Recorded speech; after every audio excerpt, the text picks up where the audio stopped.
நடிகர் சங்கம், தயாரிப்பாளர் சங்கம் இவங்கெல்லாம் சங்கம் அப்படின்னு வச்சுக்கிறது எதுக்குன்னா, இந்த மாதிரி சினிமாவில் ஏதாவது ப்ராப்ளம் இருந்தால், ஒரு நடிகனுக்கு ஏதாவது ப்ராப்ளம் இருந்தால், ஒரு படத்துக்கு ஏதாவது ப்ராப்ளம் இருந்தால் அதை தட்டி கேட்குறதுக்காகவும் அதுக்கு குரல் கொடுக்கறதுக்காகவும் தான் இது வந்து உருவாக்கப்பட்டுச்சு. இதுக்கு எலெக்ஷன்லாம் வச்சு தேர்ந்தெடுக்கிறாங்க.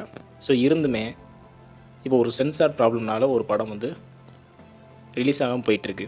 அது சென்சார் ப்ராப்ளம் என்ன அப்படின்னு பார்த்தீங்கன்னா, ஒரு மாதத்துக்கு முன்னாடியே சென்சாருக்கு அனுப்பப்பட்ட ஒரு படம் இப்போ ரீசெண்டாக இவ்வளோ நாள் கழித்து யூஏ சான்றிதழ்னு ஒன்று கொடுத்து திரும்பவும் சென்சார் போர்டுக்கு அனுப்பப்பட்டது அப்படின்னு பார்த்தீங்கன்னா, அது இந்த படமாக தான் இருக்கும் அப்படின்னு நினைக்கிறேன்.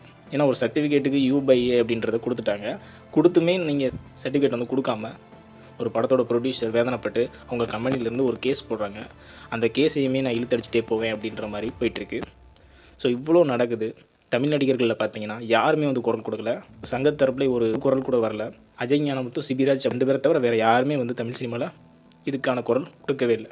அவங்கள சொல்லி குத்தம் இல்லை. நம்ம குரல் கொடுத்துட்டோம் அப்படின்னா பின்னாடி நமக்கு வந்து ப்ராப்ளம் வரும், நம்ம படத்துக்கு வந்து ப்ராப்ளம் வரும், யாரும் எதிர்க்க வேணாம் அப்படின்ற மாதிரி இருக்காங்க.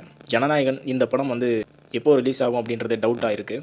சென்சார் போர்டுக்கு இன்னும் 4 வாரம் தேவைப்படுது அப்படின்ட்டு இருக்காங்க. இந்த 1 மந்த் பார்த்தா வந்து 4 வாரம் வந்து தேவைப்படுது அப்படின்ட்டு இருக்காங்க.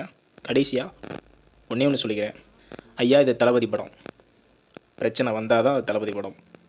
இதுக்கு முன்னாடி இதே மாதிரி ப்ராப்ளம் தலைவா படத்துக்கு வந்துச்சு. ஏன் அந்த தலைவா படம் வந்து வெளியில் எல்லா இடங்களையும் ரிலீஸ் ஆகி தமிழ்நாட்டில் மட்டும் ரிலீஸ் ஆகாமல் இருந்து அதுக்கப்புறம் ஆன்லைன்லலாம் ரிலீஸ் ஆகிருச்சு, லீக் ஆகி இந்த மாதிரி போக ஆரம்பிச்சிருச்சு.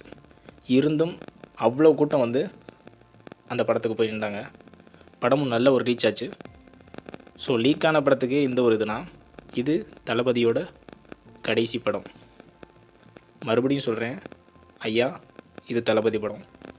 என்ன தான் குட்டிக்காரனை அடித்து பார்த்தாலும் கடைசியில் அதோட ரீச்சு ஹையில் தான் இருக்கும்.